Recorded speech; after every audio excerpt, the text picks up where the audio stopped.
It's really hard to know the truth. Sometimes you ask people, they always say, you don't want to know about that.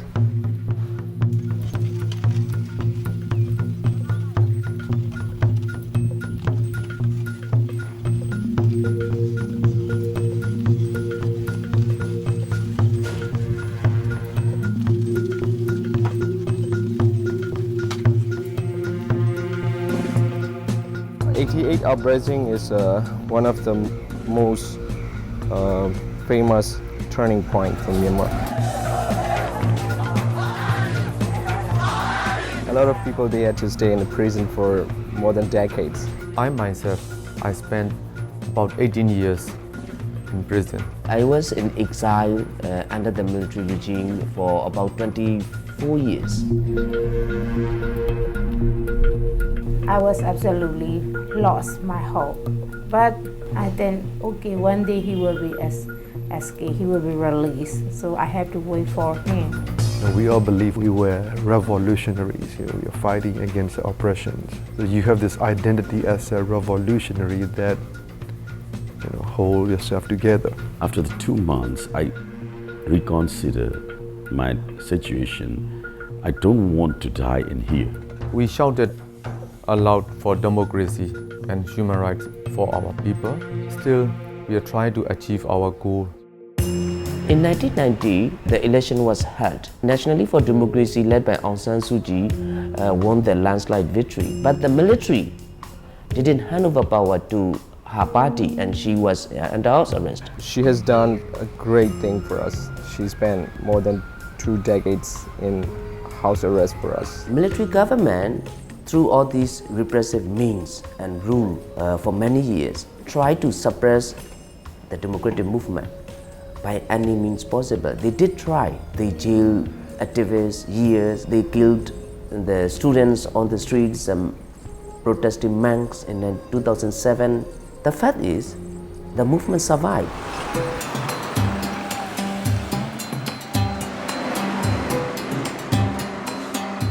The people in every sector, we are facing a cultural shock because of staying under the pressures for the long times and their brain being shaped. So when it is opened, losing track where to go and what to do and how to go there.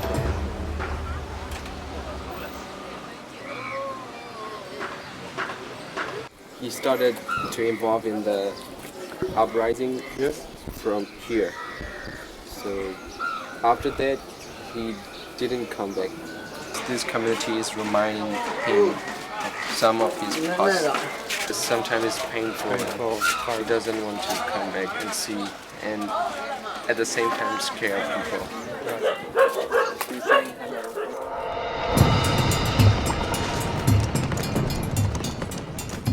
Today we got facing that the 65 years of civil war.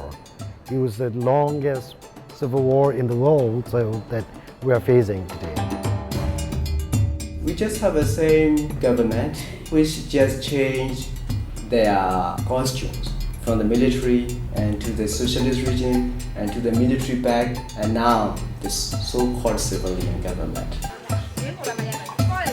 Country is suffering. We try to mention about the suffer of the poverty, the weaknesses of the healthcare program, the limited access to the education. Education suffered the most. Universities, schools, there was no education, in fact. When we were young, we learned about the First World War, Second World War, and some history. But our history is we have to learn up to 1962. After that, we never learn. There are some books available about our history after independence. Most of them are propaganda. The young generations, they didn't know what is 1988, what is 1962. 4 or 5 years ago, they didn't know General Aung San.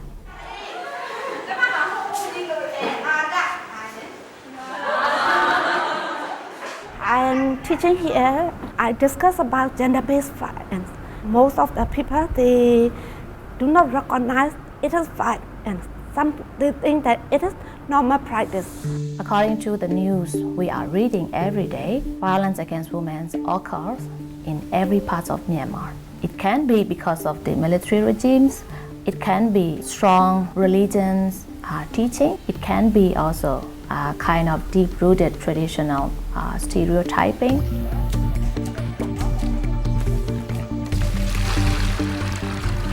If you ask whoever on the street, you will also receive the answer. There is no gender inequality. There are gender inequalities in Myanmar. The girls are not allowed to go to school. Once they pass the primary school, the parents take them out. The inequality is widespread. Some they think that women should not do livelihood, women should not do income generation. We put the responsibility to his shoulder to become the household head, to become the breadwinner. If they cannot fulfill that expectation, they are not a real man. Who suffer? The children suffer, and the women also suffer. The society suffer. Even though now I'm here to run this operation, we don't really feel secure and safe. Many repressive laws are here still. That also limits me. Even though there's no censorship, but there are laws that restrict my reporting. If they want to use those laws, and then they can apply anytime against any journalist. That's why recently some of the journalists were arrested because of their coverage. We have to fight against the government to get our freedom of expression. We have to invest, or we have to sacrifice for our freedom of expression. One of the big challenges is this bias and prejudice against some communities. Some people, some Buddhism, they're extremists, so they wanted to attack. Actually, their target is Muslim. The religion play a very critical role in this country historically.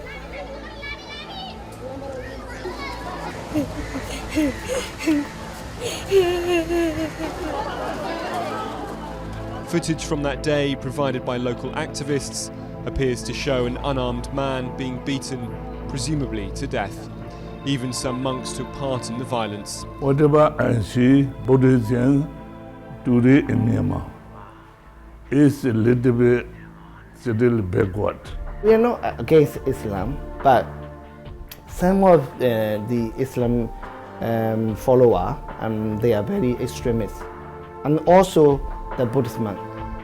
Religious minority or ethnic minority has fundamental human rights as of majority as well, and they have to be respected, they have to be protected. That Myanmar at the moment is not able to give and is not giving.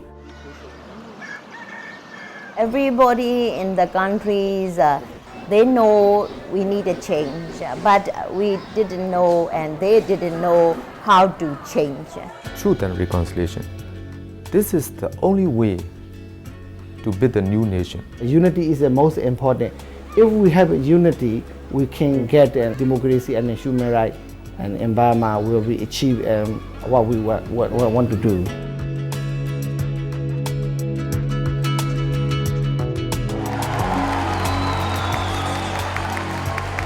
Democracy has its own disciplines, and it must be an evolutionary process. The kind of democracy that evolves in Burma must be in line with the aspirations of our people. I think we will see many ups and downs, many challenges, like in many other transitions. But if we do not lose sight the fact that we are going to work under the frame of national reconciliation, I think we could succeed, we will succeed. Everybody should know their responsibility and dutiful, so we will have a better future. We always say that our great strong point is that because we're so far behind everybody else, we can also learn which mistakes we should avoid.